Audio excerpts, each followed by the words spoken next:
Bonjour à tous. Pendant cette vidéo, nous allons voir comment garder votre calme pendant une question difficile. Garder votre calme lorsqu'une personne vous pose une question difficile, voire même une question piège, est une preuve de maturité et de charisme. Ceci implique la maîtrise de vos émotions, notamment de votre voix, de vos gestes, ou encore le contrôle de votre état d'esprit. Alors restez pour voir la suite de la vidéo.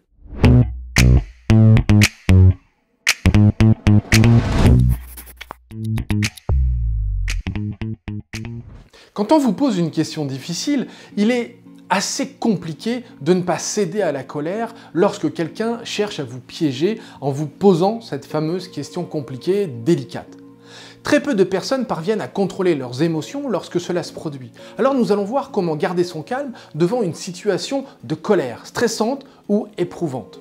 Vous serez quelquefois confronté à des personnes qui profitent d'être bien au chaud, cachées au milieu de la salle, cachées dans la foule, là, au milieu du public, pour venir vous titiller avec des questions difficiles ou compliquées lorsque vous serez amené à prendre la parole. Même si vous constaterez que, en fait, ça arrive assez rarement parce que dans la majorité des situations, en fait, le public est généralement bienveillant avec l'orateur. Parce que, alors ça c'est encore plus vrai quand l'orateur est débutant. Mais de toute façon, un public est plutôt bienveillant parce que, en fait, le public aime le courage. Et un orateur qui prend la parole, c'est un orateur qui a du courage. Donc, revenons à notre sujet. Le plus important dans votre réaction devant cette situation de conflit potentiel, c'est donc votre état d'esprit. En effet, les personnes ayant une forte intelligence émotionnelle parviennent à garder leur calme et limitent l'aggravation du conflit. Maintenant, la bonne question, c'est comment développer votre intelligence émotionnelle et faire preuve de maturité lorsque ça va se produire pour vous. Donc, apprendre à reconnaître chez vous les signes d'une perte de calme, c'est vraiment important pour vous permettre d'arrêter, de relativiser, de ralentir le rythme de vos pensées pour vous focaliser uniquement sur la question et sur vos réponses potentielles. Peut-être aurez-vous à ce moment-là une crispation des mains, peut-être allez-vous hausser le ton, peut-être allez-vous avoir un tremblement dans votre voix ou une accélération de votre fréquence respiratoire ou de votre fréquence cardiaque. Vous allez voir que votre perception de la situation va influencer vos réactions. Vous devez donc faire preuve d'intelligence émotionnelle sur ce genre de situation. Pour vous aider, je vais vous proposer quelques astuces pour développer votre capacité à faire face à ce type de situation. Tout d'abord, contrôlez votre respiration face à la provocation ou lors d'un conflit. En contrôlant votre respiration, vous allez inhiber la production des hormones de stress, à savoir l'adrénaline et le cortisol. Donc, plus vous allez prendre le temps de respirer lorsque vous allez avoir une question difficile, plus vous allez avoir l'opportunité, le potentiel de vous calmer. Au moment où vous allez recevoir cette question difficile, la plupart des gens qui vont manquer d'intelligence émotionnelle vont avoir envie de répondre immédiatement, un petit peu du tac au tac. Si on se sent agressé, on veut agresser. L'intelligence émotionnelle va vous apprendre à prendre du temps. Je me souviens d'un conférencier qui avait un peu ce leitmotiv de dire « ralentir pour réussir ». Là, on est exactement sur ce type de principe, c'est-à-dire plus je prends le temps de me calmer, de ralentir, plus je vais avoir le temps de réfléchir, plus je vais avoir le temps de faire face intelligemment à la question qui m'a été posée. Ok ? Ça, c'est la première étape.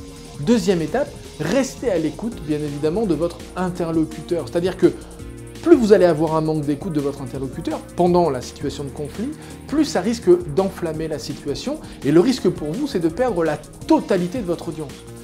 Ensuite, vous allez pouvoir répondre, et répondre de manière intelligente, et évidemment, de manière mature à votre interlocuteur, parce que vous l'aurez écouté. Donc, rester à l'écoute est une option que je vous encourage à mettre en place le plus vite possible. Lorsqu'on a une question difficile, ou une mitraillette de questions difficiles, ou de questions un peu piégeuses, on se met en position défensive, donc un petit peu comme si on mettait un bouclier, donc position défensive, on reçoit toutes ces questions, et dans notre tête, on a déjà un petit peu envie de répondre.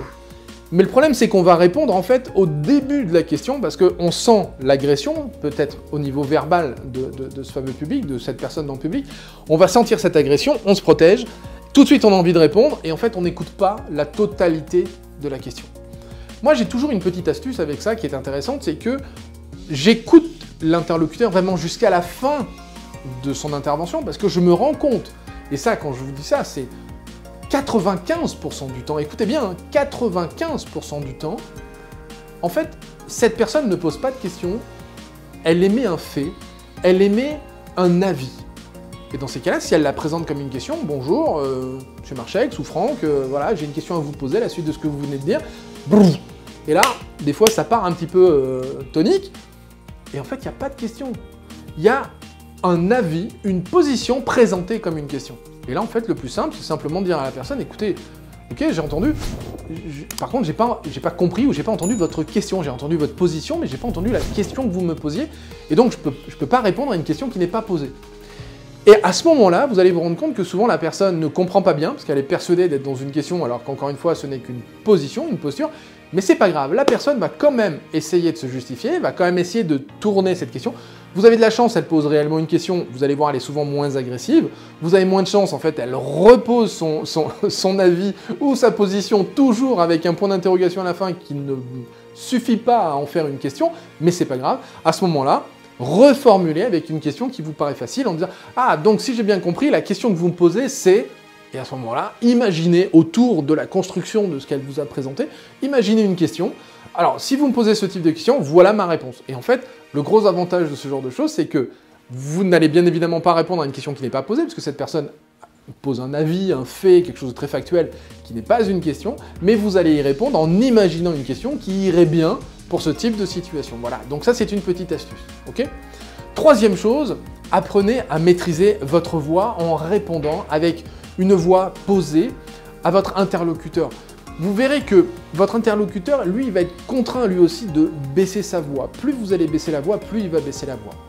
Quatrième option, acceptez d'être incompris par la personne qui est en face de vous et surtout conservez le lien avec le reste de l'auditoire. Parce que le plus important n'est pas la personne qui vous pose la question, mais de garder à l'esprit que vous êtes dans une prise de parole et que donc c'est votre audience, votre public qui est le plus important, pas uniquement cette personne. Si votre interlocuteur ne veut en aucun cas vous comprendre, malgré vos efforts, malgré vos explications, vous pouvez prendre du recul, lâcher prise et reformuler pour le reste du public. Ça, c'est le plus important. Ok ? Donc, gardez bien à l'esprit ces différents conseils, mettez en place ces différents conseils et vous verrez que vous allez générer encore plus de facilité, de la confiance pendant les questions difficiles lors de vos prochaines prises de parole. Souvenez-vous que pour réussir à coup sûr toutes vos prises de parole, il faut réussir vos premières minutes pour capter l'attention de votre public dès le début et surtout ne lui laisser aucune chance de replonger dans ses pensées ou dans son téléphone portable. Cliquez sur le lien dans la description ou allez sur frankmarchex.com pour découvrir mes meilleures astuces et pour captiver votre audience avec des prises de parole cool et percutantes pour vendre et inspirer sur scène ou en vidéo. Et abonnez-vous à la chaîne YouTube pour être informé de la prochaine vidéo mise en ligne. Je vous dis à très bientôt dans la prochaine vidéo. Ciao!